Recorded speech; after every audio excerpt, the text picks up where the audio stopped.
പുനർവിവാഹം. രചന മായ. അവതരണം ഷാഹുൽ മലയിൽ. Editing Faisal C M Nooncheri. Harshan ചേട്ടന് ഇഷ്ടമല്ലെങ്കിൽ എനിക്ക് തിരിച്ചന്നേക്ക്, ഞാൻ കംപ്ലൈന്റ് ചെയ്യാനൊന്നും പോയില്ല. കുറച്ച് കുറുമ്പ് കൂടെ കലർത്തിക്കൊണ്ട് അവളത് പറയേ ഹർഷൻ ആദ്യം നോക്കിയ ഡോറിന് നേർക്കാണ്. അവൻ മറുപടിയും നൽകാതെ ചെന്ന് തുറന്നിട്ടിരിക്കുന്ന ഡോർ അടച്ചു വന്നു. ഈശ്വര, ഇതെന്തിനാ ഇപ്പൊ ഡോർ അടിച്ച്? ഇനി ശരിക്കും നോക്കാൻ പോവാണോ അതോ വേറെ വല്ലതും? വേണി മനസ്സിൽ ചിന്തിക്കാതെ ഇരുന്നില്ല. അവളൊരു പരിങ്ങലോടെ നിന്നു. ഉമ്മ വെക്കുന്ന എല്ലാവരെയും അറിയിക്കണ്ടല്ലോ. ഡോറടിച്ചുകൊണ്ട് ഇനിയിപ്പോ അമ്മയോ ഭാവി വരികയാണെങ്കിൽ തന്നെ റൂമിലേക്ക് കയറില്ല. അവൻ പറഞ്ഞുകൂടെ കേട്ടപ്പോൾ വേണി കണ്ണുമിഴിച്ചു. ശരിക്കും ഉമ്മ വെക്കാൻ പോവാണോ? അവൾ അറിയാതെ ചോദിച്ചു പോയി. അവളുടെ കയ്യിലെ ബോൾ ടേബിളിന് മുന്നിലേക്ക് വാങ്ങി വെച്ചു ഹർഷൻ. പിന്നെ ചെറു ചിരിയോടെ അവളിലേക്ക് ചേർന്ന് നിന്നു. വേണി ഒരു വിറയലോടെ ചുമരിലേക്ക് അമർന്നു. ഇന്നും കാണാത്ത അവന്റെ പുഞ്ചിരിയിൽ തന്നെ മതിമറന്നു പോയിരുന്ന അവൾ കണ്ണെടുക്കാതെ അവന്റെ ആഴമേറിയ കുഞ്ഞു കണ്ണുകളിലേക്ക് നോക്കി നിന്നു. പൊടുന്നനെ ഇടുപ്പിലറിഞ്ഞ സ്പർശനവും ചൂടും. വേണിയൊന്ന് പിടഞ്ഞുകൊണ്ട് അങ്ങോട്ടേക്ക് നോക്കി. രണ്ട് കൈകൾ കൊണ്ട് തന്റെ ഇടുപ്പിലൂടെ ചുറ്റി വരിഞ്ഞ് തന്റെ ദേഹത്തോട് ചേർന്ന് നിൽക്കുന്നവൻ ഒരു വിറയലാകെ പൊതിഞ്ഞു വേണിയെ മടയിറക്കി മുഖമുയർത്തി അവൾ. കണ്ണിൽ നിറച്ചും കുറുമ്പും ഇഷ്ടവും മറ്റെന്തൊക്കെയായി തന്നെ മാത്രം നോക്കുന്നവൻ. വേണിക്കൊരു നിമിഷം കണ്ണുനീർ പൊടിഞ്ഞു. തന്നോടൊരു ഇഷ്ടം അവനുണ്ടാവുമോ എന്നോർത്ത് എത്രയോ രാത്രികൾ കരഞ്ഞിട്ടുണ്ട്. ഇപ്പൊ ആ കണ്ണുകളിൽ കാണുന്ന ഇഷ്ടം തനിക്ക് മാത്രമായിട്ടുള്ളതാണ്. ഹർഷന് തിരിച്ചറിയാൻ കഴിഞ്ഞിരുന്നു ആ കണ്ണുകളിലെ നീർത്തിളക്കവും ഭാവമാറ്റവും. അതിന് കാരണം അവൻ ഊഹിച്ചു. ഒരുപാട് ഇഷ്ടത്തോടെ അവൻ അവളെ നോക്കി. തന്ന ഉമ്മ എനിക്ക് ഇഷ്ടപ്പെടാതിരുന്നിട്ടില്ല, പക്ഷെ എന്നിങ്ങനെ ഞെട്ടിക്കുന്ന എന്റെ ഉറക്കം കളയിപ്പിക്കുന്നവൾക്ക് തിരിച്ചൊരു ഉമ്മ കൊടുക്കാതെ എങ്ങനെയാ? അന്ന് പ്രപ്പോസ് ചെയ്ത മുതൽ പിന്നെ കവളിൽ ഉമ്മ കൂടെ ആയപ്പോ അന്ന് തീർന്നു പോയതാ ഉറക്കം. വലതും അറിയുമോ എനിക്ക്? ഉറക്കം പോന്നു പോട്ടെ, SI സാറിനെ എവിടെയോ കൊളുത്തിയിട്ടിട്ടുണ്ടെന്നാ സ്റ്റേഷനിലെ പുതിയ സംസാരം. എന്നെ ഇങ്ങനെ വട്ടം ചുറ്റിക്കുന്നതിൽ ഒരു ഉമ്മയെങ്കിലും തരണ്ടേ? അവന്റെ കുറുമ്പും നിറയെ സ്നേഹവും നിറച്ച മുഖവും സംസാരവും ചുറ്റി വരിഞ്ഞിരിക്കുന്ന കൈകളും വലയം ചെയ്തിരിക്കുന്ന അവന്റെ ഗന്ധവും വേണി മറ്റെല്ലാം മറന്ന് അവനിൽ ലയിച്ചു പോയി. അനുവാദം എന്ന പോൽ തന്നെ നോക്കി പിന്നീട് താഴ്ന്നു വരുന്ന ഹർഷന്റെ മുഖം. അവന്റെ ശ്വാസം മുഖത്തിഴഞ്ഞു തുടങ്ങി കൂമ്പി അടഞ്ഞു വേണിയുടെ കണ്ണുകൾ. നനഞ്ഞ രണ്ട് ചുണ്ടുകൾ വിറയലോടെ ഒട്ടും തിടുക്കമില്ലാതെ ഇഷ്ടത്തോടെ കൊതിയോടെ കൗതുകത്തോടെ ഇണചേർന്നു. പായസത്തിന്റെ മധുരമുള്ള ചുംബനം. വേണിയുടെ കൈകളും അവനെ ചുറ്റി വരിഞ്ഞു. ചുവന്നു തുടുത്ത് അങ്ങനെ അവന്റെ നെഞ്ചിൽ പറ്റിച്ചേർന്ന് വേണി. ഒരു ചെറു ചുംബനം തന്നെ നന്നേ തളർത്തിയിരുന്നു. ഹർഷൻ അവളെ മുറുകെ ചേർത്ത് പിടിച്ചു. തന്നോട് ഒരുപാട് ഇഷ്ടമുള്ള ആ പെൺകുട്ടി അവനേറെ പ്രിയപ്പെട്ടതായി മാറിക്കഴിഞ്ഞിരുന്നു.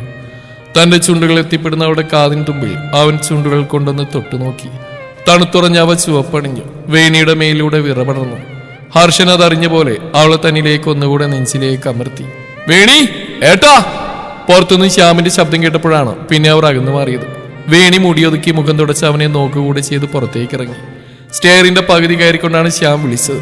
അവൻ ബാക്കിയും കയറി തുടങ്ങാൻ നിൽക്കുകയാണ് വേണി അങ്ങോട്ട് ഇറങ്ങുന്നതും. ഏട്ടൻ നിന്നെ വഴക്ക് പറയായിരുന്നോ? അവളുടെ ചുവന്ന മുഖം കാണാൻ ചോദിച്ചു. എന്തിന്? വേണിക്ക് മനസ്സിലായില്ല അവന്റെ ചോദ്യം. അവൾ ചോദ്യഭാഗത്തോടെ ചോദിച്ചു. അല്ല, നിന്നെ കാണാഞ്ഞപ്പോ ഞാൻ കരുതി ഇനിയിപ്പോ ഏട്ടനെങ്ങാനും നിന്നെ വഴക്ക് പറയാന്ന്. അവളുടെ തിരിച്ചുള്ള ചോദ്യത്തിൽ തന്നെ വേറെ കുഴപ്പമൊന്നുമില്ലെന്ന് മനസ്സിലായപ്പോൾ ശ്യാം വിളിച്ചുകൊണ്ട് പറഞ്ഞു. വേണിയും ചിരിയോടെ അവന്റെ കൂടെ താഴേക്ക് ചെന്നു. പിന്നെയും കുറച്ചു നേരം കഴിഞ്ഞാണ് വേണി തിരിച്ച് വീട്ടിലേക്ക് പോയത്. ഹർഷൻ താഴേക്ക് വരുമെന്ന് അവൾ പ്രതീക്ഷിച്ചെങ്കിലും അവൾ പോകുന്നവരെയും അവൻ താഴേക്ക് വന്നതേയില്ല. വൈകുന്നേരം വിളക്ക് വെച്ച ശേഷം രാധികയും ഹർഷനും ശ്യാമും വേണിയുടെ വീട്ടിലേക്ക് ചെന്നു. സന്ധ്യയുടെ പിറന്നാളായി ഡിന്നറിന് ഒരുമിച്ചാണ്. സന്ധ്യയെ വിഷ് ചെയ്ത രാധിക അവരുടെ കൂടെ കിച്ചണിലേക്കും ശ്യാം അമലിന്റെ കൂടെ അവന്റെ റൂമിലേക്കും പോയപ്പോൾ ഹർഷൻ ഷാജിയോട് സംസാരിച്ചുകൊണ്ട് ലിവിംഗ് റൂമിലിരുന്നു. അയാളോട് സംസാരിക്കുന്നുണ്ടെങ്കിലും വന്നിട്ട് ഇതുവരെ കാണാത്ത വേണിയെ തിരകിയായിരുന്നു അവന്റെ കണ്ണുകൾ. കണ്ണും മനസ്സുമെല്ലാം ആർത്തി കൊള്ളുന്നുണ്ട് ഒന്ന് കാണാൻ. ഇതുവരെ തോന്നാത്ത പല വിചിത്ര ചിന്തകളും അനുഭവപ്പെടുന്നുണ്ട്. അതെല്ലാം താൻ ആസ്വദിക്കുന്നു എന്നതാണ് ഹർഷനെ അത്ഭുതപ്പെടുത്തുന്നത്. താനൊരു ടീനേജ് പയ്യനായ പോലെ. പിന്നെയും 5-10 മിനിറ്റുകൾ കൂടെ കഴിഞ്ഞാണ് കുളിയെല്ലാം കഴിഞ്ഞ് വേണി റൂമിൽ നിന്ന് ഇറങ്ങി വന്നതേ കണ്ടത് ഹർഷനെ. അച്ഛൻ പറയുന്നതിനോ മോളി കേട്ടുകൊണ്ട് തന്നിലേക്ക് നോട്ടമെറിയുന്നവനെ കാണെ നേരത്തെ എല്ലാം അറിഞ്ഞ വിറയിൽ ഒരിക്കൽ കൂടെ അനുഭവപ്പെട്ട് വേണിക്ക്. മേല് മുഴുവൻ രോമരാജികൾ എഴുന്നു നിൽക്കുന്ന പോലെ. വേണി പതിയെ അടുക്കളയിലേക്ക് പോയി. അവിടെ ബിരിയാണി ദം ചെയ്യാൻ വെച്ചിട്ടുണ്ട്. അച്ഛനും അമ്മയും മക്കൾ ഒരുമിച്ചായിരുന്നു പാചകം തുടങ്ങിയത്. എല്ലാം അടുപ്പത്തായപ്പോൾ പിന്നെ ഓരോരുത്തരായി ഫ്രഷ് ആവാൻ പോയതാണ്. വേണി ചെല്ലുമ്പോൾ രാധികയും സന്ധ്യയും ചേർന്ന് എന്തെല്ലാമോ കാര്യങ്ങൾ പറഞ്ഞുകൊണ്ട് ചിക്കൻ ഫ്രൈ ചെയ്യുകയാണ്. അവൾ അവരുടെ കൂടെ വർത്തമാനത്തിൽ ചേർന്നു. കൂടെ തന്നെ സാലഡ് ഉണ്ടാക്കുകയൂടെ ചെയ്തു. എല്ലാമായപ്പോൾ പിന്നെ ദം പൊട്ടിച്ച് ബിരിയാണി വലിയൊരു തട്ടിലേക്ക് സെർവ് ചെയ്തു. ബിരിയാണിയും വെള്ളവും അച്ചാറും സാലഡും എല്ലാം മേശയ്ക്ക് മുകളിൽ കൊണ്ടുവയ്ക്കുകയും ചെയ്തു. മണം പിടിച്ച് ശ്യാമും അമലുമാണ് ആദ്യം കൈ കഴുകി വന്നിരുന്നത്. പിന്നാലെ ഷാജിയും ഹർഷനും. പെണ്ണുങ്ങളെല്ലാം കൊണ്ടുവച്ചപ്പോൾ ആണുങ്ങൾ വിളമ്പൽ ഏറ്റെടുത്തു. പിന്നെ എല്ലാവരുമായി കഴിക്കാനും തുടങ്ങി. ഇടയിൽ നോട്ടവും പുഞ്ചിരിയും കൈമാറിക്കൊണ്ട് പുതിയ പ്രണയ ജോഡികളും. ആരും ഒന്നും പറഞ്ഞില്ലെങ്കിലും ബാക്കിയുള്ളവരും കണ്ടിരുന്നു അവരുടെ നോട്ടങ്ങളും കൈമാറുന്ന പുഞ്ചിരിയുമെല്ലാം. ഏടത്തി, ഞാൻ പറയുന്നത് കേൾക്ക്. ദേ, ആ പെണ്ണിന്റെ കല്യാണത്തിന് മുമ്പ് തന്നെ ഹർഷന്റെ കല്യാണം നടത്തണം. നമുക്ക് അടുത്ത മാസം അവസാനത്തേക്കാ അവരുടെ കല്യാണം. ഏടത്തി ഒന്ന് സമ്മതിച്ചാൽ ഞാൻ കൊണ്ടുവന്നേരും നമ്മുടെ ഹർഷിന് പറ്റിയ നല്ല സുന്ദരി കുട്ടികളെ. നിഷ ആവുന്ന പോലെ രാധികയെ കൺവിൻസ് ചെയ്യാൻ ശ്രമിച്ചു. എന്റെ നിഷയെ, കല്യാണം എന്ന് പറയുന്ന ആരോടെങ്കിലുള്ള വാശിക്ക് നടത്താനുള്ളതാണോ? നിനക്ക് ഇത്രയും ബോധമില്ലാതെയായോ? ആ കുട്ടി കല്യാണം കഴിക്കാണ്ടിരിക്കുക എന്ത് വേണേലും ആയിക്കോട്ടെ. അത് കണ്ട് നീ ഇനി ഓരോരോ ആലോചന കൊണ്ടുവരാൻ നിൽക്കണ്ട. എനിക്ക് താല്പര്യമില്ല. ഹർഷന് അത്രയും താല്പര്യമില്ല. ഇനി കല്യാണം കഴിക്കണമെങ്കിൽ അവൻ പറയട്ടെ, അന്ന് നോക്കാം. നീ ഈ കാര്യം പറഞ്ഞിനി വിളിക്കേണ്ട, കേട്ടല്ലോ? രാധിക തറപ്പിച്ച് പറഞ്ഞു. 2 ദിവസമായി നിഷ ഈ കാര്യം പറഞ്ഞ് വിളിക്കുന്നു. അവിടെ ഗീതുവിന്റെ വിവാഹം ഉറപ്പിച്ചിട്ടുണ്ട്. 2 മാസത്തിനുള്ളിൽ തന്നെയാണ് കല്യാണം. അതറിഞ്ഞ മുതൽ നിഷയ്ക്ക് ഇരിക്കപ്പുറതിയില്ല. ഹർഷനെ ഏതു വിധനെയും കല്യാണം കഴിപ്പിക്കണമെന്ന ചിന്തയാണ്. താൻ കൊണ്ടുവന്ന ആലോചനയാണ് ഗീതുവിന്റെ എന്ന ചിന്തയും അത് ഈ വിധത്തിൽ മുടങ്ങിപ്പോയതിന്റെ സങ്കടവും ദേഷ്യമൊക്കെ തന്നെയാണ് ഇപ്പോഴത്തെ ഈ വാശിക്ക് കാരണം. ഏടത്തിക്ക് എന്നോട് ദേഷ്യമുണ്ടല്ലേ? ഞാനാണല്ലോ ആ പെണ്ണിന്റെ ആലോചന കൊണ്ടുവന്ന്. പക്ഷെ ഏടത്തി, ഇങ്ങനെയൊക്കെ നടക്കുമെന്ന് ഞാൻ മനസ്സിൽ പോലും കരുതിയിട്ടില്ല. ആ പെണ്ണും വീട്ടുകാരും വാക്കിന് നെറിയില്ലാത്ത കൂട്ടരായിപ്പോയി. അറിഞ്ഞുകൊണ്ട് ഞാൻ ഹർഷനെ കൊടുക്കുവോ? അവൻ എനിക്കും മോനല്ലേ? ഇങ്ങനെയൊക്കെ നടന്നതിൽ എനിക്കും കൊണ്ട് ദണ്ണം. അത്രയും പറഞ്ഞുകൊണ്ട് നിഷ മൂക്കിയേറ്റി. രാധികയാണെങ്കിൽ ഈ പെണ്ണിനെ കൊണ്ട് എന്ന മട്ടിൽ തലക്ക് കൈവച്ച്. നീ എഴുതാപ്പുറം വായിക്കില്ലേ നിഷേ? നിന്നോട് ഞാൻ മുന്നേ പറഞ്ഞു, ഞങ്ങൾക്ക് ആർക്കും നിന്നോട് ദേഷ്യമില്ല, പരിഭവമില്ല എന്ന്. അവരോട് പോലും ഇപ്പൊ തോന്നാത്ത ദേഷ്യമാണ് ഇനി നിന്നോട്. ഇനി നീ ഈ കാര്യം പറഞ്ഞ ഞാൻ അവിടെ വന്ന് എനക്കുള്ള തരും. അവിടെ ഒരു വർത്താനം കേട്ടില്ലേ? രാധിക ചൊടിയോടെ പറഞ്ഞു നിർത്തി. അങ്ങേ തലക്കിൽ നിശയും പൊടിഞ്ഞ കണ്ണുനീർ തുടച്ചുകൊണ്ട് പുഞ്ചിരിച്ചു.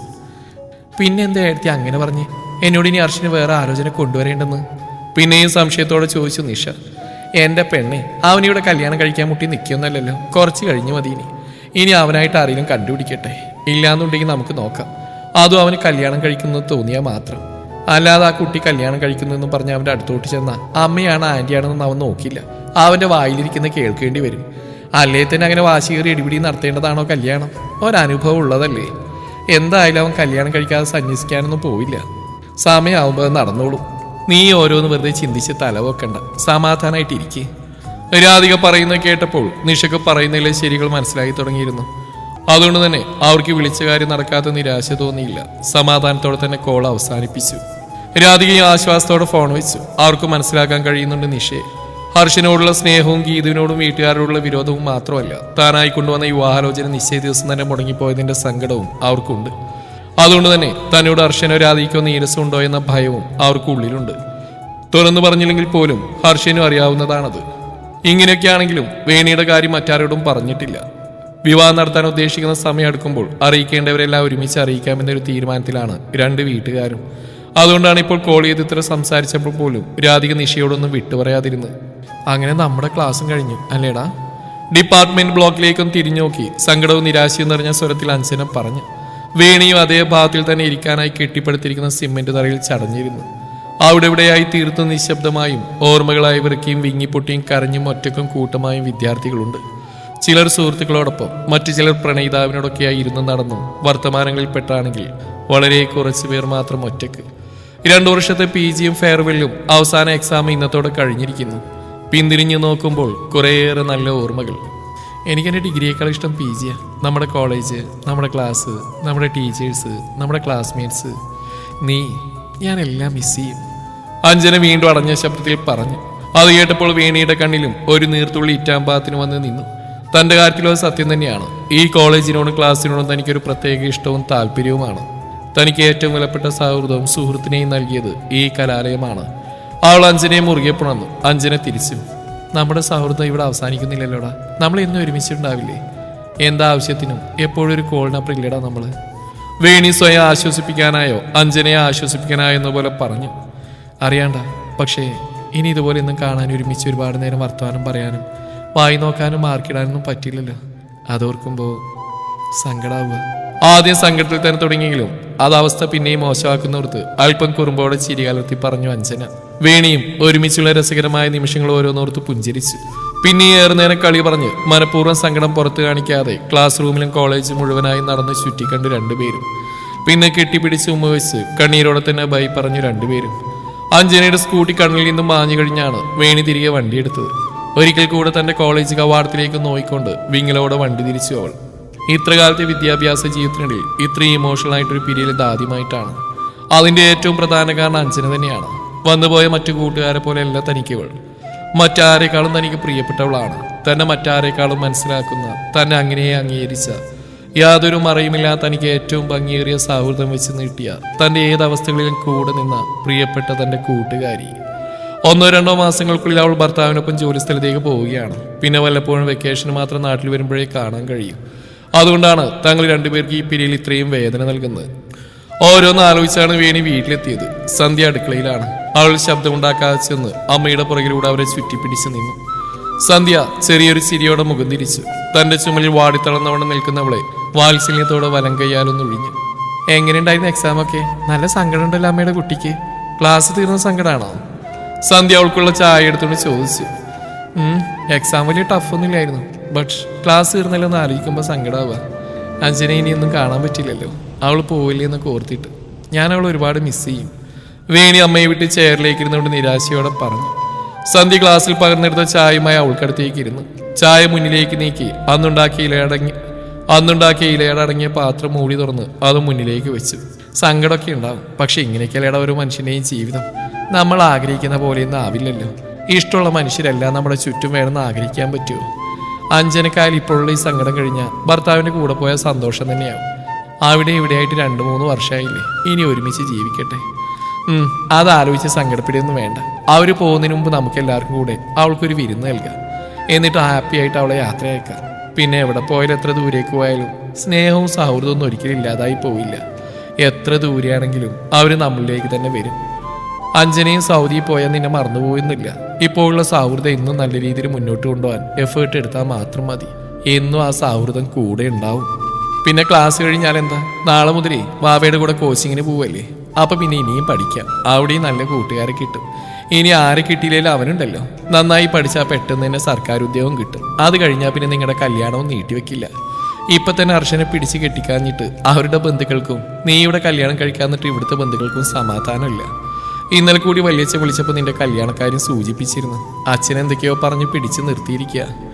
സന്ധ്യ ഓരോന്ന് പറഞ്ഞുകൊണ്ടിരിക്കെ വേണി ചായ മാത്രം കുടിച്ചു തീർത്തു. അമ്മ പറഞ്ഞെല്ലാം കേൾക്കുന്നുണ്ടെങ്കിലും അവൾ മറുപടിയൊന്നും നൽകിയില്ല. മെല്ലെ എഴുന്നേറ്റ് റൂമിലേക്ക് നടന്നു. അമ്മ പറഞ്ഞായി പിന്നെ അവളുടെ മനസ്സിൽ തനിക്കൊരു ജോലിയായിട്ട് മതി കല്യാണമെന്ന് എന്നേ തീരുമാനിച്ചതാണ്. പക്ഷെ അതിനൊന്നും അച്ഛനായാലും അമ്മയുടെ ആയാലും ബന്ധുക്കൾക്ക് വലിയ താല്പര്യമില്ല. അവർക്ക് താനിങ്ങനെ വീട്ടിൽ തന്നെ നിൽക്കുന്ന കാണുമ്പോൾ ആകെ ഞെളിവിരിയാണ്. തനിക്കിനി വേറെ കല്യാണമൊന്നും ശരിയാവില്ലേ, അല്ലെങ്കിൽ താനിനി കല്യാണം കഴിക്കില്ലെന്നൊക്കെയാണ് സംശയം. അങ്ങനെ തോന്നുമ്പോൾ ഇടയ്ക്ക് ആരിലും ഓരോ ആലോചനയായി അച്ഛൻ്റെ അടുത്തേക്ക് വരും. മിക്കതും സെക്കൻഡ് മാരേജോ കുട്ടികളുള്ളതോ ഒക്കെ തന്നെ ആയിരിക്കും. എന്തായാലും അച്ഛൻ ആരെയും മുഷിപ്പിക്കാതെ സംസാരിച്ച് സമാധാനിപ്പിച്ച് തിരിച്ചയക്കും. ആ കാര്യത്തിൽ വേണിക്ക് മാത്രമല്ല ഹർഷനും വിവാഹാലോചനകൾ വരുന്നതിൽ യാതൊരു കുറവുമില്ല. അവന്റെ വിവാഹം മുടങ്ങിയത് കേട്ടത് മുതലേ പരിചയക്കാർ ഓരോരുത്തരും ഓരോ ആലോചനകൾ കൊണ്ടുവരുന്നു. ചിലതെല്ലാം ഹർഷനോട് നേരിട്ടാണ്. അവന് പിന്നെ അക്കാര്യത്തിൽ നോ പറയാൻ രണ്ടാമതൊരു ചിന്തയുടെ ആവശ്യമേ ഇല്ല. രാധിക്ക് പക്ഷെ ആളുകളെ മുഷിപ്പിക്കാൻ വലിയ താല്പര്യമില്ലാത്തതുകൊണ്ട് തന്നെ ആരുടെയും മുഖം കറുപ്പിക്കാതെ ഓരോ ആലോചനകളും വേണ്ടെന്ന് വെക്കും. ഇപ്പോൾ ഹർഷൻ ഇനി കല്യാണം തന്നെ കഴിക്കുന്നില്ലേ എന്നാണ് ആളുകളുടെ സംശയം. എത്രയും പെട്ടെന്നൊരു ജോലി മേടിക്കണം, ചിന്താഭാരത്തോടെ സ്വയം പറഞ്ഞുകൊണ്ട് വേണി റൂമിലേക്ക് കയറി. എന്തൊക്കെയോ കലവില കൂട്ടി റോഡിന്റെ ഓരം ചേർന്ന് നടന്നു പോവുകയാണ് വേണിയും ശ്യാമും. PSC കോച്ചിങ് ക്ലാസ് കഴിഞ്ഞുള്ള വരവാണ് രണ്ടുപേരും. ആദ്യമൊക്കെ രണ്ടുപേരും വേണിയുടെ സ്കൂട്ടിലായിരുന്നു പോക്ക് വരവെങ്കിലും ഇപ്പോൾ കുറച്ചു ദിവസമായി സ്കൂട്ടി ഒഴിവാക്കി ബസ് മാർഗമാക്കിയിരിക്കുകയാണ് യാത്ര. അതിന് കാരണമുണ്ട്. ടൗണിൽ തന്നെ ഹയർ സെക്കൻഡറി ക്ലാസ്സുകളുടെ ട്യൂഷൻ ഇൻസ്റ്റിറ്റ്യൂഷൻ ഉണ്ട്. ഏകദേശം 1000-ഓളം കുട്ടികൾ അവിടെ പഠിക്കുന്നുണ്ട്. കോച്ചിങ് സെന്റർ കഴിഞ്ഞ് കുറച്ചുകൂടി ട്യൂഷൻ ക്ലാസ്സിലേക്കുണ്ടെങ്കിലും അങ്ങോട്ടേക്കുള്ള കുട്ടികളെ ദിവസം കാണാറുള്ളതാണ്. അതിൽ രാവിലെയും വൈകിട്ടൊക്കെ തങ്ങളുടെ ബസ് സ്റ്റോപ്പിൽ നിന്ന് എന്നും ഒരു സുന്ദരിക്കുട്ടി ട്യൂഷന് പോകാനായി ബസ് കയറുന്നത് അടുത്തിടെയാണ് ശ്യാമ ശ്രദ്ധിച്ച്. അവളെ കണ്ടത് മുതൽ അവന് ബസ്സിൽ പോകണം. വേണിയെ നിർബന്ധിച്ച് സോപ്പിട്ട് സ്കൂട്ടി ഒഴിവാക്കി ബസ്സിൽ പോകാൻ തുടങ്ങിയത് അന്ന് മുതലാണ്. ഇപ്പൊ ഏകദേശം 1.5 ആഴ്ചയായി ബസ്സിലുള്ള ഈ പോക്ക് തുടങ്ങിയിട്ട്. വെക്കേഷനായി ബസ്സിൽ വലിയ തിരക്കില്ലാത്തതുകൊണ്ട് തന്നെ ശ്യാമ ആഗ്രഹിച്ച പോലെ വായുനോട്ടം നല്ല രീതിയിൽ നടക്കുന്നുണ്ട്. 2 ദിവസമായി ആ പെൺകുട്ടി തിരിച്ച് അവനെയും ശ്രദ്ധിച്ചു തുടങ്ങിയിട്ട്. എന്നാലും എന്റെടാ, ഇത്ര പെട്ടെന്ന് ആ കുട്ടി നിന്റെ വലയിൽ വീണോ? ഇന്ന് നിന്നെ നോക്കി അവൾ നാണിച്ചിരിക്കുന്നുണ്ട്. എനിക്ക് ഇപ്പോഴും വിശ്വസിക്കാൻ പറ്റുന്നില്ല. 1 ആഴ്ചയിലേ ആയിട്ടുള്ളൂ ബസ്സിൽ പോകാൻ തുടങ്ങിയിട്ട്. വേണിയുടെ അത്ഭുതം ചോരാത്ത സംശയം കേട്ടപ്പോൾ സ്വപ്ന ലോകത്തായിരുന്ന ശ്യാം ഉണർന്ന് ചെറഞ്ഞു നോക്കിയവളെ. ഓ, ആരെയും പറയുന്നേ? ആ മോരടം പോലീസിനെ ഒരു ദിവസം കൊണ്ട് കുപ്പിലാക്കിയ ആളാ. 1 ആഴ്ച കൊണ്ട് ഞങ്ങൾ സിരിയിലെത്തിയിട്ടേ ഉള്ളൂ. നീ നിന്റെ പോലീസോ എന്റെ ഏട്ടനാണെന്ന് എനിക്ക് ഇപ്പോഴും വിശ്വസിക്കാൻ പറ്റുന്നില്ല. സ്റ്റേഷനിൽ നിന്ന് വരുന്ന ഫോൺ സംസാരിച്ചോണ്ട് ഫുൾ ടൈം ഫോണിൽ തന്നെ. അപ്പാ മുഖത്തുള്ള ചിരിയൊന്ന് കാണണം. അവോ, നാണിച്ച് വിവശനായി. സത്യം പറയടി, ഇത്രക്ക് ചിരിക്കാനും നാണിക്കാനും മാത്രം നീ എന്തായിട്ട് ഏട്ടനോട് പറയുന്നത്? അങ്ങേർക്ക് ഇത്ര നന്നായിട്ട് ചിരിക്കാൻ കഴിയുന്നതന്നെ ഞാനിപ്പോഴാണ് അറിയുന്നേ. ശ്യാം ചൂടിയോടെ പറഞ്ഞു നിർത്തിയപ്പോൾ വേണി പല്ല് മുഴുവൻ കാണിച്ചതും ചിരിച്ചു. ഉള്ളിൽ ഹർഷന്റെ ചിരിയും വർത്തമാനങ്ങളും നിറഞ്ഞു. ആ ഓർമ്മകളിൽ തന്നെ ചുവന്നു വരുന്ന കവിളുകളെ തിരിച്ചറിഞ്ഞെന്നോണം അവൾ മുഖം കുനിച്ചു. എന്തായാലും ഇന്ന് അവൾ ചിരിച്ച സ്ഥിതിക്ക് പോസിറ്റീവ് തന്നെ ആയിരിക്കുമല്ലേടി? ശ്യാമിന്റെ ക്യൂരിയോസിറ്റി നിറഞ്ഞ ചോദ്യം കേട്ടപ്പോൾ അവൾ ഹർഷനെ വിട്ട് ശ്യാമിന്റെ കാര്യത്തിലേക്ക് തന്നെ തിരിച്ചു വന്നു. ആ സാധ്യതയുണ്ട്. എന്തായാലും ചാടിക്കേറി പ്രപ്പോസ് ചെയ്യണ്ട. ആദ്യം നീ അവളോടൊന്ന് കമ്പനിയാവും, എന്നിട്ട് ഓക്കെ ആണെങ്കിൽ പ്രപ്പോസ് ചെയ്യാം. വേണി കാര്യമായി പറഞ്ഞപ്പോൾ ശ്യാം വീണ്ടും അവളെ കളിയാക്കി ചിരിയോടെ നോക്കി. വേണിക്ക് അതിന്റെ അർത്ഥം അപ്പോൾ തന്നെ പിടികിട്ടിയതുകൊണ്ട് പിന്നെ വാപൂട്ടി നടന്നു. പോയിട്ട് എപ്പോഴാ വരിക? വേഗം വരുമോ? എനിക്ക് കാണാണ്ട് പറ്റില്ല. വേണി സങ്കടം തിങ്ങിയ മുഖത്തോടെ അവനെ നെഞ്ചിലേക്ക് ഒന്നുകൂടെ പറ്റിച്ചേർന്നു. ഹർഷൻ ഒരു കൈയാൽ അവളെ ചേർത്ത് പിടിച്ച് മറുകൈ വിരലാൽ ചെവിക്ക് പുറകിലേക്ക് പാറിക്കിടന്ന മുടികൾ ഒതുക്കി വെച്ച് ഒത്തിരി സ്നേഹത്തോടെ ആ മുഖത്തേക്ക് നോക്കി. ഒരു കേസിന്റെ ഭാഗമായിട്ട് എറണാകുളം വരെ പോകണമെന്ന് പറഞ്ഞപ്പോൾ മാറിയതാണ് മുഖം. ചിരിയും സന്തോഷവും മാറി. വിഷമം നിറഞ്ഞിരിക്കുന്ന ആ മുഖം. അവനൊരു നിശ്വാസത്തോടെ അവളുടെ നെറ്റിയിലൊന്ന് മുത്തി. കൂടിപ്പോയ 2 ദിവസം ഞാനിങ്ങ് പെട്ടെന്ന് വരും വേണി, അവൻ വാത്സല്യത്തോടെ പറഞ്ഞു. എന്നിട്ട് അവൾ തെളിയാത്ത മുഖത്തോടെ അവന്റെ നെഞ്ചിൽ തന്നെ കിടന്നു. അവൻ അവളുടെ തലമുടിയിൽ ഒരിക്കൽ കൂടെ തഴുകിയ ശേഷം പറഞ്ഞു, മതി സങ്കടപ്പെട്ടത്, എന്റെ ബാഗ് ഒന്ന് ഹെൽപ്പ് ചെയ്തേ, വായു. അവൻ പറഞ്ഞപ്പോൾ വേണി ഒരു നിശ്വാസത്തോടെ തന്നെ അവനിൽ നിന്നും മാറി. പിന്നെ രണ്ടുപേരും ചേർന്നതിന് ഹർഷനെ കൊണ്ടുപോകാനുള്ള ബാഗിലേക്ക് വസ്ത്രങ്ങളും മറ്റും എടുത്തു വെച്ചു. ഹർഷൻ ഫ്രഷ് ആവാൻ കയറിയപ്പോൾ വേണി താഴേക്ക് പോരുകയും ചെയ്തു. ശ്യാം അമലിന്റെ കൂടെ ക്ലബിലേക്ക് പോയതാണ്. രാധിക ഉമ്മർത്ത് സന്ധ്യയുടെ കൂടെ വർത്തമാനത്തിലും. സന്ധ്യയും വേണി ഒരുമിച്ചാണ് ഇവിടേക്ക് പോകുന്നത്. അന്നേരം ഹർഷൻ ഇല്ലായിരുന്നു വീട്ടിൽ. വന്നപ്പോഴാവട്ടെ വൈകുന്നേരം തന്നെ എറണാകുളം വരെ പോകണമെന്ന കാര്യം തന്നെ പറഞ്ഞതും. അത് കേട്ടപ്പോഴേ വേണിയുടെ മുഖം വാടി. എന്നും കാണാതെ മിണ്ടാതെ അവൾക്കിപ്പോൾ പറ്റില്ലെന്നായിട്ടുണ്ട്. ഈ കുറച്ച് മാസങ്ങൾ കൊണ്ട് തന്നെ ഹർഷനും വേണിയും തമ്മിലുള്ള ഇഷ്ടവും വിശ്വാസവും അടുപ്പെല്ലാം കൂടിയിട്ടേ ഉള്ളൂ. മിക്ക ദിവസവും കാണുകയോ കുറച്ചു നേരമെങ്കിലും നേരിട്ടോ ഫോണിലൂടെ സംസാരിക്കുകയും ചെയ്യുക വഴി മുമ്പുണ്ടായിരുന്ന അകലം പാടെ മാറി. വേണി സന്ധ്യയുടെയും രാധികയുടെയും അടുത്തിരുന്ന് അവരുടെ സംസാരം കേട്ടിരുന്നു. 10-20 മിനിറ്റുകൾ കൂടെ കഴിഞ്ഞപ്പോൾ ഹർഷൻ പോവാൻ റെഡിയായി വന്നു. ഗൗരവത്തോടെ ഫോണിൽ സംസാരിച്ചുകൊണ്ടാണ് അവൻ ഉമ്മറത്തേക്ക് വന്നു. കോൾ അവസാനിപ്പിച്ച് 3 പേരോട് യാത്ര പറഞ്ഞ് സ്റ്റേഷനിൽ നിന്ന് അവൻ നേരത്തെ വന്ന് കയറി വണ്ടിയിലേക്ക് കയറിയിരുന്നു. 3 പേരെയും നോക്കി. വേണിയെ കണ്ണുകളടച്ചവൻ സമാധാനിപ്പിക്കുകയും ചെയ്തു. രാത്രി ഹർഷന്റെ കോളൊന്നും കാണാതായപ്പോൾ തിരിച്ചു വിളിച്ച് വേണി. പക്ഷേ 3 തവണ വിളിച്ചപ്പോഴും റിങ് ചെയ്യുന്നു എന്നല്ലാതെ കോൾ അറ്റൻഡ് ചെയ്യപ്പെട്ടില്ല. വിഷമത്തോടെ കോളിംഗ് അവസാനിപ്പിച്ചവൾ പിന്നെ അലമാര തുറന്ന് മുമ്പാവും മറന്നു വെച്ച ടീഷർട്ട് എടുത്തു. മൂക്കിനോട് അടുപ്പിച്ച് അതിനെ മണം പിടിച്ചു. അവന്റെ നെഞ്ചോട് ചേരുമ്പോഴെല്ലാം അറിയുന്ന അവന്റെ ഗന്ധം അതിൽ നിന്ന് അനത്തതായി അനുഭവപ്പെട്ടു അവൾക്ക്. വേണി ചുണ്ടിൽ വിരിഞ്ഞൊരു പുഞ്ചിരിയോടെ ടീഷർട്ട് എടുത്ത് അണിഞ്ഞു. പിന്നെ ബെഡിലേക്ക് ചാഞ്ഞു. അവൾക്കൊരു നിമിഷം ഹർഷൻ തന്നെ പൊതിഞ്ഞു പിടിക്കുന്നതായി അനുഭവപ്പെട്ടു.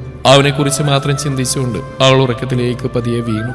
തുടരും ഈ കഥയുടെ ബാക്കി ഭാഗം നാളെ ഇതേ സമയം.